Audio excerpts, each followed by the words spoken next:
मेरा नाम सलमान है और मैं अब 20 साल का हो चुका हूँ। एक रात जब मैं पानी पीने के लिए उठा तो मुझे अपने वालिदीन के कमरे से कुछ अजीब आवाज़ें आ रही थी। मैं हैरान हुआ कि आखिर क्या हो रहा है। मैंने आहिस्ता से दरवाजे के करीब जाकर देखा तो मेरी माँ आयशा और अबू अनवर बात कर रहे थे, मगर उनकी आवाज़ में एक अजीब सी बेचैनी थी। मैंने कुछ देर सुनने की कोशिश की, मगर फिर वापस अपने कमरे में चला गया। उसके बाद से मेरे जहन में कुछ अजीब ख्यालात आने लगे थे। मैंने देखा कि मेरी माँ आयशा अक्सर उदास रहती हैं और अबू अनवर की उम्र बढ़ने के साथ साथ वो थकावट का शिकार रहने लगे हैं।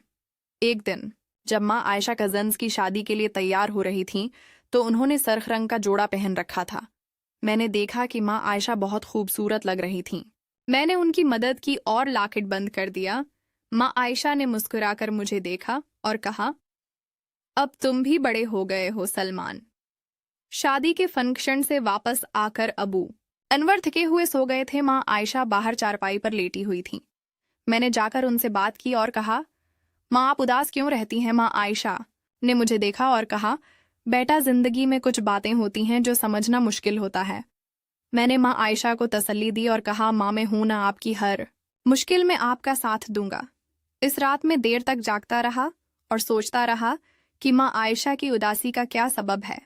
अगले दिन अबू अनवर लाहौर काम के सिलसिले में गए तो माँ आयशा और मैं घर में अकेले रह गए। मैंने माँ आयशा से कहा, आज हम बाहर चलते हैं। माँ आयशा ने मुस्कुराकर कहा, ठीक है बेटा, तुम तैयार हो जाओ। हम दोनों बाहर गए और काफ़ी देर तक घूमते रहे।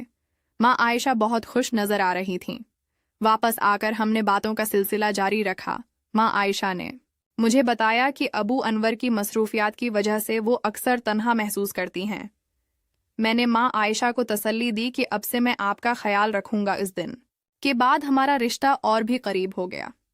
माँ आयशा मुझसे खुलकर बातें करने लगें और मैं भी माँ आयशा की हर बात सुनता और उन्हें खुश रखने की कोशिश करता। रात को जब अबू अनवर घर आते तो माँ आयशा उनका ख्याल रखते, मगर जब अबू अनवर सो जाते तो माँ आयशा मुझसे बातें करते। एक रात माँ आयशा ने मुझसे कहा, सलमान तुम बड़े हो गए हो, अब तुम्हें भी अपनी जिंदगी का फैसला करना चाहिए। मैंने माँ आयशा से कहा, माँ अभी मैं शादी नहीं करना चाहता, पहले आपका ख्याल रखूंगा। माँ आयशा ने मुस्कुराकर मेरा सिर सहलाया और कहा, तुम बहुत अच्छे बेटे हो। उसके बाद हम दोनों देर तक बातें करते रहे। माँ आयशा ने मुझे अपनी पुरानी यादें सुनाए और मैंने माँ आयशा को अपने मुस्तकबल के ख्वाब बताए। इस रात मुझे एहसास हुआ कि माँ आयशा की तन्हाई को दूर करने के लिए मुझे उनका ज़्यादा साथ देना चाहिए। अगले चंद दिनों में अबू अनवर बाहर गए तो माँ आयशा और मैं घर में अकेले थे। हमने मिलकर घर के काम किए और बाहर भी घूमने गए। माँ आयशा बहुत खुश थीं और कहते, सलमान तुम्हारे साथ मुझे अच्छा लगता है। मैंने माँ आयशा से वादा किया कि मैं हमेशा आपके साथ हूँ। इस तरह हमारी फैमिली खुश रहने लगी। माँ आयशा की उदासी खत्म हो गई और घर में रौनक आ गई। मैंने भी अपनी पढ़ाई जारी रखी और माँ आयशा का ख्याल रखा। एक दिन माँ आयशा ने मुझसे कहा, सलमान तुम अब बड़े हो गए हो, अब तुम्हें भी अपनी जिम्मेदारियां संभालनी चाहिए। मैंने माँ आयशा से पूछा, माँ आप क्या कहना चाहती हैं? माँ आयशा ने मुस्कुराकर कहा, बेटा तुम्हारा अबू अनवर ज़्यादातर बाहर रहते हैं, घर का काम और मेरी तन्हाई का ख्याल रखना भी तुम्हारा फ़र्ज़ है। मैंने माँ आयशा से कहा, माँ आप फिक्र न करें, मैं सब संभाल लूँगा। उसके बाद से मैं माँ आयशा के साथ ज़्यादा वक्त गुजारने लगा। हम मिलकर घर के काम करते, बाहर घूमते और बातों में मसरूफ़ रहते। माँ आयशा की उदासी अब कम हो गई थी और वो ज़्यादा खुश रहने लगी थीं। एक रात जब अबू अनवर बाहर गए हुए थे तो माँ आयशा ने मुझसे कहा, सलमान आज तुम मेरे साथ ही सो जाओ, मैं तन्हा डर लग रहा है। मैंने माँ आयशा के साथ ही सो जाने का फैसला किया। हम देर तक बातें करते रहे। माँ आयशा ने मुझे अपनी ज़िंदगी की मुश्किलात बताईं और मैंने माँ आयशा को तसल्ली दी कि अब से सब ठीक हो जाएगा। इस रात के बाद हमारा रिश्ता और भी मजबूत हो गया।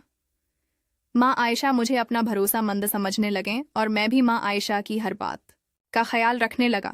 कुछ दिन बाद अबू अनवर वापस आए तो माँ आयशा ने उन्हें बताया कि सलमान ने घर का बहुत ख्याल रखा है। अबू अनवर ने मुझे सर पर हाथ रख कर दुआ दी और कहा, बेटा तुम ने अच्छा किया।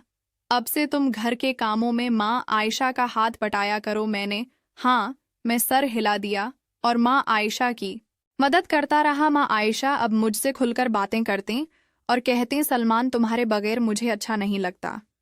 मैंने माँ आयशा से वादा किया कि मैं हमेशा आपके साथ हूँ। इस तरह हमारी फैमिली खुश रहने लगी। माँ आयशा की उदासी खत्म हो गई और घर में रौनक आ गई। मैंने भी अपनी पढ़ाई जारी रखी और माँ आयशा का ख्याल रखा। दोस्तों, ये थी एक बेटे और माँ की कहानी जो बताती है कि फैमिली में एक दूसरे का ख्याल रखना कितना ज़रूरी है। अगर आपको ये कहानी पसंद आई हो तो लाइक करें, शेयर करें और चैनल को सब्सक्राइब करें।